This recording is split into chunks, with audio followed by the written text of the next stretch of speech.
Hello and welcome to this edition of Focus, a program produced by the Department of Disaster Management. I'm your host, Philomena Robertson, and in this edition we focus on road safety. Now, road safety is an often overlooked and underrated concept, and sometimes even when we do consider road safety, we tend to do so from the perspective of motorists and not from that of pedestrians, who must be given equal consideration as they too are users of the BVI roads. Now, the ultimate objective of road safety is to reduce the risk of injury or even death to pedestrians and motorists alike. From a disaster management perspective, motor vehicular accidents are a man-made hazard that requires urgent attention. Statistics from the International Federation of Red Cross and Red Crescent Societies, the IFRC, reveal that 1.3 million people worldwide are killed on roads. The breakdown reveals that 3,000 people are dying on roads daily, including 500 children. The situation is such that road accidents are regarded on the same scale as tuberculosis, malaria, and HIV/AIDS. Here in the BVI, statistics from the Royal Virgin Islands Police Force show that there has been in excess of 1,200 accidents per year for the last 2 years. During that same period, the BVI also recorded 7 road fatalities.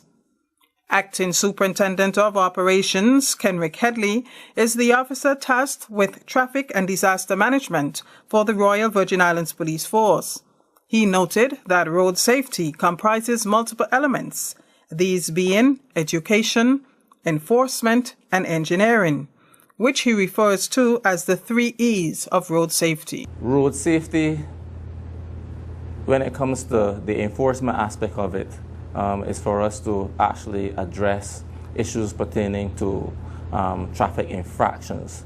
When one speaks about enforcement, I believe I can say that we have been positive in our approach to dealing with enforcement because we have actually 2 magistrate courts running that deals with traffic-related matters.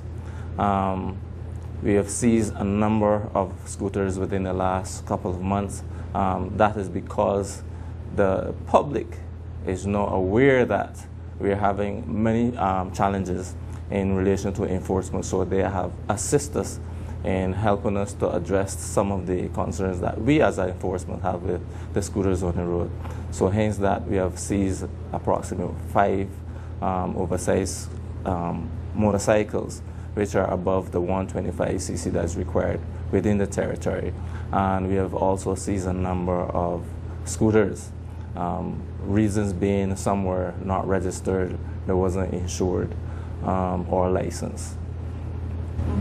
Now you spoke to a great extent there about enforcement, and I know that while the police force has a responsibility to conduct and engage in enforcement, what you propose really is compliance by the population, voluntary compliance with the laws of the BVI. Yes, I'm glad that you used that word compliance because I am an advocate for compliance. I don't think we want to suggest to our populace that it's a policing state. It should be one of where persons are conscious of who you're operating your vehicle around, paying attention to your surroundings, looking out for pedestrians. As I say, our brother's keeper. If I'm driving my vehicle, I want to know that I'm safe on the road. And I believe that all other drivers will want to know that they're safe on the road. If people are walking, they are pedestrians, they will want to know that they are safe on the road. So how do we make them safe? We can only make them safe by knowing what the rules of the road says. We need to comply with them. If we obey them, then I'm sure that we can reduce the number of things that are happening and that we have our concerns about. We can reduce our fatalities. We can reduce the number of accidents that we have within the territory. Majority of those accidents, again, is due to driver's error. Now, accidents are caused. They doesn't just happen, you know. So I can categorically say that, you know, it is because of something that a driver did that caused him to, whether it be lack of paying attention, not being heed-minding, looking out for signs, not being cognizant of pedestrians walking on the road, you know, basic things, not looking into your rearview mirror. These are some of the simple things, because when you ask for an explanation as to how the accident occurred, they would usually say, I didn't see. Basic, I did not see, I did not hear. And if you're not seeing, or if you're not hearing, it tells me that you're not actually paying attention. And driving calls for paying attention. Now, how do the figures for 2013 compare to previous years? Our figures for 2013 compared to other years, it fluctuates. It depends on our numbers. Some years it is up, some years it is down. But usually all the years within the last, say, 5 years has been over 1,000 accidents. And is this cause for concern given the size of our population? Yes, it is. It is a concern for us as enforcement officers, and I want to think that it should be a concern for our members of the public. Quite recently, I was looking at an article that suggested that per population, we have almost 1 vehicle per every 2 persons residing in the territory, and that is a big number. So with the increase of vehicles, then we can expect that the increase of accidents, if we do not correct our driving behaviors, then accidents increase. Our figures of accidents would increase. Especially if people don't voluntarily comply. Between December 31st, 2013 and January 19th, 2014, the BVI recorded 2 road fatalities. I'm actually at the scene of one of those accidents, the one which occurred on the last day of 2013, where a scooter rider unfortunately lost his life. And there's actually a makeshift memorial in the background here for him. Mere weeks later, on January 19th, another rider lost his life on the roads of the BVI. This is a troubling concern for the Royal Virgin Islands Police Force, particularly given the youthful age of the victims. Any fatal accident is going to cause a detriment to the country. It speaks a lot about our driving behaviors and our attitudes when it comes to driving, be it the person's fault or be it the fault of any other thing. A fatality is something that all of us should be concerned about.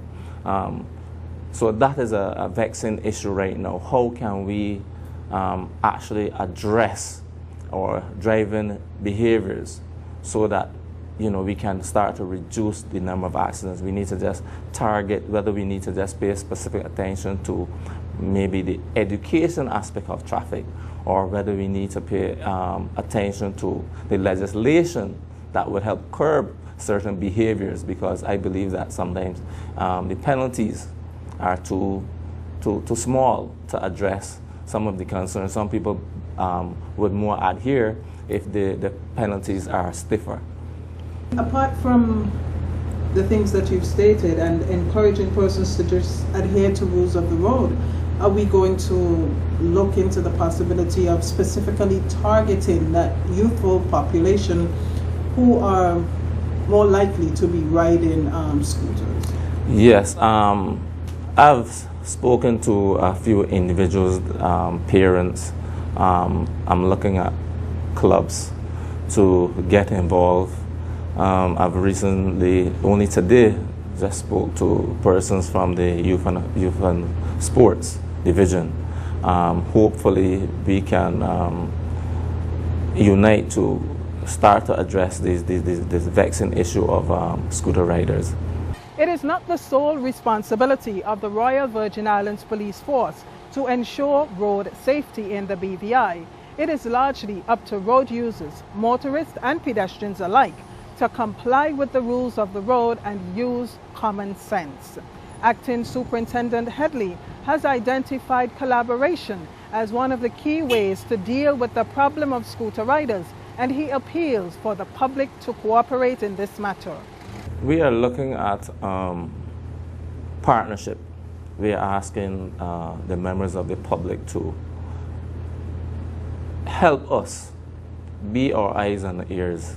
We are asking also the parents of these children that ride scooters to remind them when they're leaving home to put on their helmets. Simple things like each one, something that comes to mind is each one can reach one. If one scooter rider who has his bike license and ensure that he wears his helmet and he can encourage another rider, maybe it will catch on. If one parent could just encourage their son or maybe that will help. If one motorist in traffic would stop and encourage a scooter rider to wear his helmet, these are some of the little simple things that might start to get the impetus to continue to focus on their safety. Because at the end of the day, whenever you fall from a scooter, the first thing that you usually hit or usually strikes the ground or any object will be your head. We focus quite a bit on the scooter riders, and that's understandable because yes, that is an area of concern. But just going back to general road safety now, can you reinforce some tips, some safety tips, that persons can engage in on a daily basis, just to make sure that we remain safe on the road? Yes. One of the key components of road safety is observation. One has to be constantly making observations, whether you're inside your vehicle and outside of your vehicle. Simple things like, wearing colored clothing at night, bright colored clothing, yellow. You want to go on a walk, you need to be seen by a motorist on the road. Do not just focus on just the walking aspect of it. What about your safety? Well, how do you know that the driver is going to see you? Another thing we can do is walk and face oncoming traffic. We should try and use the pedestrian crossing as much as possible. Crossing the dual carriageway or stopping off, letting off passengers. When you stop to put off that passenger, you're creating a blind spot for the other person using the road. So you're actually exposing the person you're putting off or picking up to some form of danger, even yourself, rear-end collision and that kind of stuff. Give yourself gaps, 2 to 3 seconds between each vehicle, so that in the event that he has an emergency stop or anything like that, you would be able to correct your driving behavior. Checking your mirrors every minute, every 2 minutes, every second, so that you know exactly where people are. Assessing speeds, knowing where your hidden junctions are, knowing where your stop signs are. These common simple things that if we can only incorporate it into our driving, day-to-day driving, then we can see a significant decrease in the accidents that we are having. My final thoughts is primarily on the scooter riders. It's a burning passion. I would like to encourage persons to contact me at the Royal Virginia Police Force. My personal cell number is 468-9588. With any ideas that that can lend us to help address the concerns that we have. Not only scooter riders, but we still have a seatbelt legislation in place that helps avoid the number of injuries or the type of injuries that persons are likely to get when they are involved in collision, and then the habitual use of the cellular telephone. It's still on the books. A lot of persons tend not to seem to think that it's important not to drive operate a phone, but it can be deadly. It is a bad habit. It's something that people wouldn't recognize, but once you have started to practice something and it becomes part of you, then it becomes a habit and it's hard to break. So you do not have to make a call when you're driving. You do not have control over who calls you, but you have control over whether or not you pick up your phone and use it while you're driving. So with that, I'm hoping that the message that I'm looking to give today would be something that would resonate in the minds of our people, and that we would be able to reduce accidents in the territory.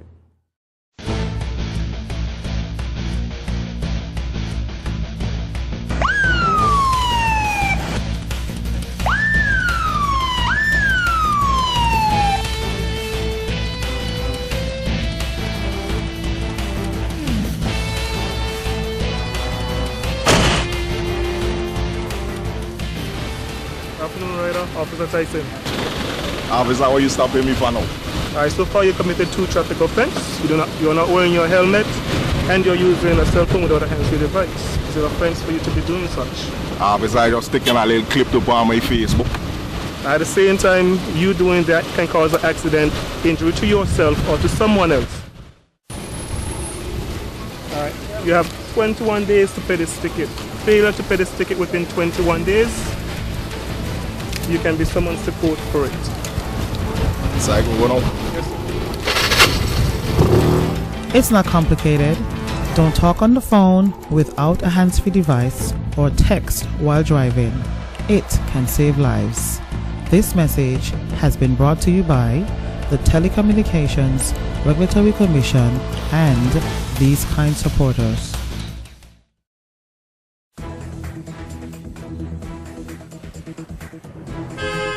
Mister, what do you? You see me updating my Facebook status?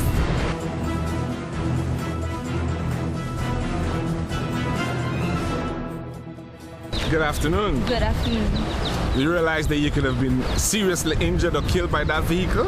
Yes, sir. Why are you walking in traffic and texting? You should not be walking in traffic and texting. You could also get the driver into serious trouble. Whenever you are walking along the streets, you need to pay attention to traffic, oncoming traffic, and you should not be texting and walking. And that's a message that you need to pass to all of your friends as well. They should not be walking in the streets and texting. They need to pay attention to traffic. Okay, officer, thank you. You're welcome. Have a good day.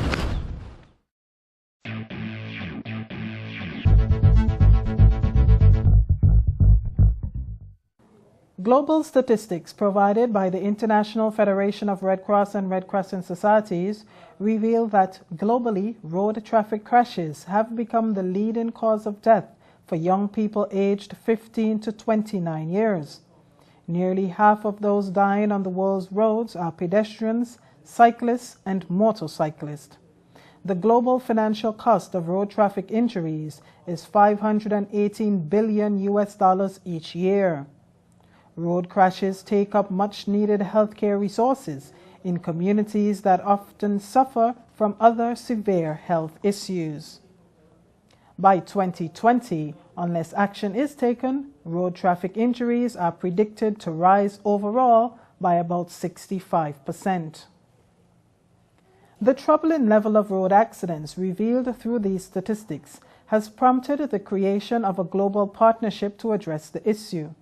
According to its website, the non-profit Global Road Safety Partnership was initiated by the World Bank Group in 1999, and it consists of representatives from leading multi- and bilateral development agencies, governments, businesses, and civil society organizations, which have been identifying ways in which they could work together to improve road safety globally. The vision of the partnership is a world free of road crash death and injury, and its mission is dedicated to the sustainable reduction of road crash death and injury in low and middle income countries, which suffer 90% of the 1.3 million annual deaths and 50 million serious injuries that arise from road crashes. The Global Road Safety Partnership aims to identify innovative ways to improve road safety by applying the business partnership approach. This approach is particularly important as previous efforts by governments and donors to try to improve road safety in developing countries experienced limited success. Here in the BVI, as mentioned by Acting Superintendent Headley, the total number of accidents per year have been exceeding 1,000, a worrying factor given the size of the BVI population. Statistics from the Royal Virgin Islands Police Force reveal that in 2013, there were 1,225 accidents, 2 less than the 1,227 which were reported in 2012. In some instances, as many as 119 accidents were reported in a single month, while the lowest number of accidents reported during that period was 78 in August 2012. The statistics also reveal that 5 road fatalities occurred in 2012 and 2 in 2013. Already in 2014, the territory has recorded 1 road fatality.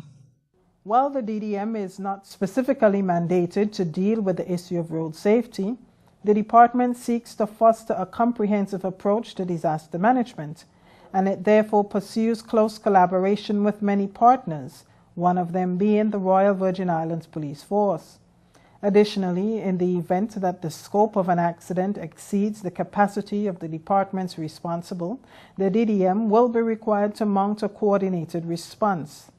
This falls within the realms of the department's mission, which, among other things, seeks to protect lives and foster comprehensive disaster management.